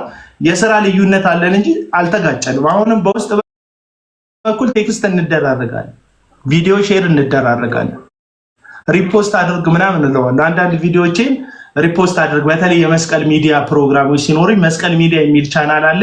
እዛ ቻናል ላይ ያሉ ቪዲዮዎችን ሪፖስት ምናምን እንዲያደርግ ልክለታለሁ። ይሄ ነው ግንኙነት። መስቀል ሚዲያ ላይ አይ ቲንክ የሆነ ፕሮግራም ነበረው መሰለኝ። አይ ፕሮግራም አይደለም፣ አይደለም እንደዚህ አይነት ሀሳብ እኛ ነበር እኔ ጀርሚ ምናምን እንደዚህ አይነት ሀሳብ ነበር። አንዳንድ ትምህርታዊ ጉዳዮችን መጥቶ በፈለገው ሰዓት እንዲያቀርብ ምናምን እንፈልግ ነበረ። ግን የመስቀል ሚዲያ እንደተጀመረ አካባቢ ነው ትዝ ካለ ግርግር ምናምን የመጣው አማን ሻሎምን በተመለከተ ምናምን የመጣው ከዛ ጋር ተያይዞ እንዳሰብነው አልሆነልንም። እሱም እዛ አርባ ምንጭ ሄደ። ስለዚህ መንገድ ልዩ ልዩ ነው መንገድ ያው እኔና አማን ሳሎን ደግሞ በሶሻል ሚዲያ ወዳጅነት ላይ የተጣመር ነው። ገባችሁ? ልትጠይቁኝ የሚገባው እዚህ ሚዲያ ላይ ስለያየ ራሱ ካሁን በኋላ መጠየቅ ያለባችሁ ከባለቤቴ ጋር ነው እንጂ የሆኑ ሰዎች አብረው ነበሩ ከዛ ሲሄዱ በግድ ተጣልታል ማለት አይደለም። አልተጣላም።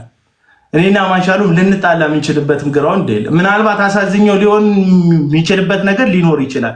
በሱ ማዝኘበት ማቀበት ጉዳይ ሊኖር ይችላል። ምክንያቱም ሰው ነን፣ ፐርፌክት አይደለን። ወዳጅነት ውስጥ አንዳንዴ ታሳዝነዋለህ፣ አንዳንዴ ታስደስተዋለህ፣ ሳታቅ ተበድሏል፣ ሚስ አንደርስታንዲንግ ሊፈጠር ይችላል። እንደዚህ አይነት ነገሮች ተፈጥረው ያውቃሉ፣ ወደፊትም ይፈጠራል በእኔና በአማን ሳሎን ዙሪያ ላይ። ግን አሁን ላይ ባለው ጉዳይ ተጣልተን ምናምን አይደለም። ስቲል ፍሬንዴ ነው እዚህ ቲክቶክ ላይ። በአካል ግን የአርባ ምንጭ ካልሄድኩ በስተቀር አላገኘው ወይም እሱ አዲስ አበባ ካልመጣ በስተቀር።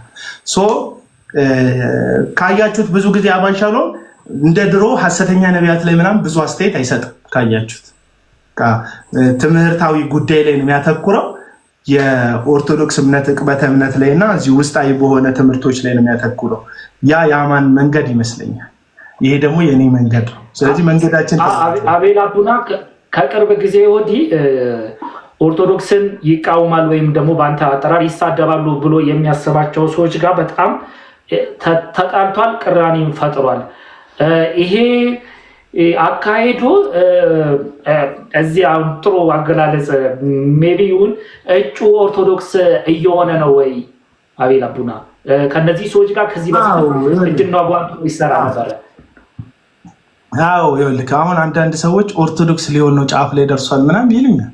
መብታቸው ነው ማለት መጠርጠር። አሁን ቅድም እንዳልኩ ነው መብታቸው ነው። አሁን እኔ እነሱ ጋር ሆኜ ሀሳብ መቆጣጠር አልችልም። ያን ልጅ እጁን ያስኩት እያልኩ እኔ ደብድቦታል የሚሉ ሰዎች ናቸው ይሄንን የሚሉት።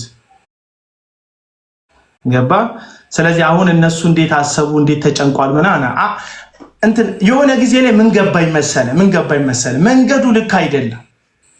የሄድኩበት መንገድ እኔ ከነ ቀለም ወርቅ የተንፍሱ ጋር ከነ ትዝታው ጋር በጥቂቱ ትዝታው ላይቭ ላይ ገብቻ ቃሉ እዛ ዩቲዩብ እና ፌስቡክ ላይ ምናምን ሰሞኑን ቪዲዮ ሲያንሸራሽሩት አይቻለሁ። ጥርግ በል ምናምን የሚሉ ሰዎች አሉ። እኔ አይደለም እናንተ እዚህ ጋር ያላችሁ ፌክ አካውንትሽ ቀርቱ ጻድቁ ሂድ ቢለኝ መብት የለውም። ማንም ሰው መብት የለውም። እኔ ከፕሮቴስታንት ማውጣት የሚችል ሰው የለም።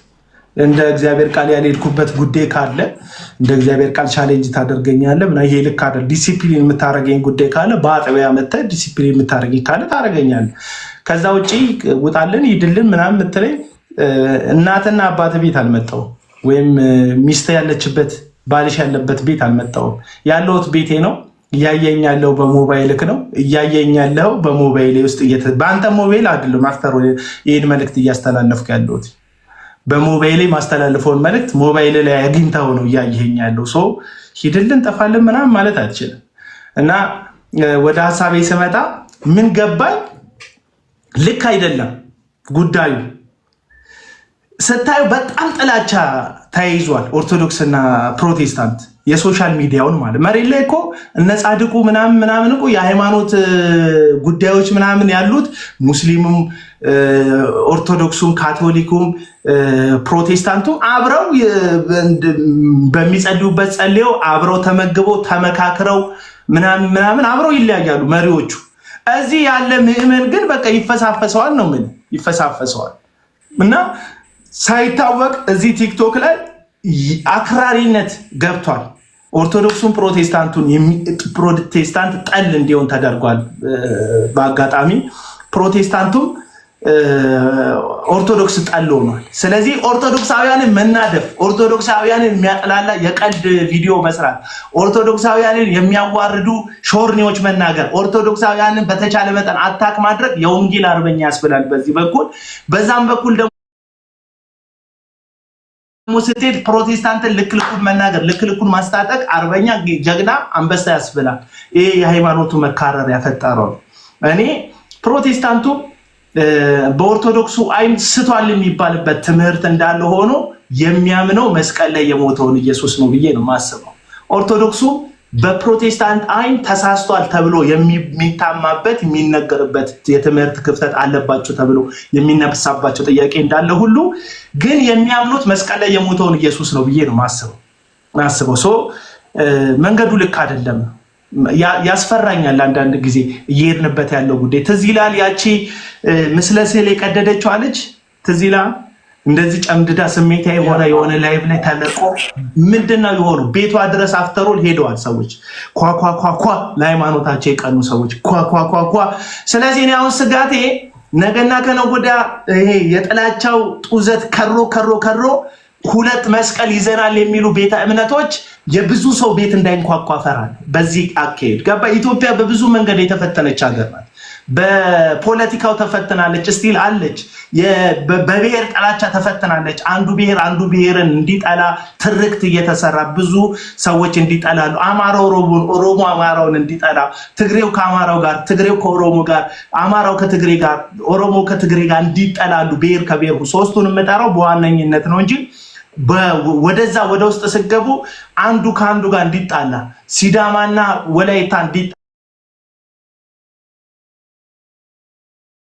እንዲጣላ ሌሎቹም እንዲጣሉ በዘር ብዙ ነገር ተሰርቷል። ፌል አድርጓል። የኢትዮጵያ ሕዝብ እግዚአብሔር ይመስገን ያን ያልተካረን አልተፋጀንም። እንደ ሁቱና እንደ ቱትሲ የሚያደርስ የጥላቻ መጠን ላይ አልደረስንም። ገጀራ ተሳስለን እርስ በርስ አልተጫረስንም። እግዚአብሔር ምሕረቱን አብዝቶልናል። እግዚአብሔር ይመስገን። ፖለቲካው ሊያፋጀን ይፈልጋል። ኢኮኖሚው ሊያፋጀን ይፈልጋል። ይሄ ማህበራዊ ህይወቱ ሊያፋጀን ይፈልጋል። የመጨረሻው ያልተፋጀንበት ጉዳይ ሃይማኖት ነው። የመጨረሻ የምንወደው ጉዳያችን ሃይማኖታችን ነው። መጨረሻ ላይ በሃይማኖት የመጨረሻው ካርድ ይመስለኛል ሃይማኖተኝነት መሳ። ስለዚህ በሃይማኖተኝነት ከመጣ ሰው እምነቱ ሴንሲቲቭ ፓርቱ ስለሆነ በዛ እንዳንጫረስ ፈራል፣ እንዳንገዳደል ፈራል፣ እንዳንቆሳሰል ፈራል።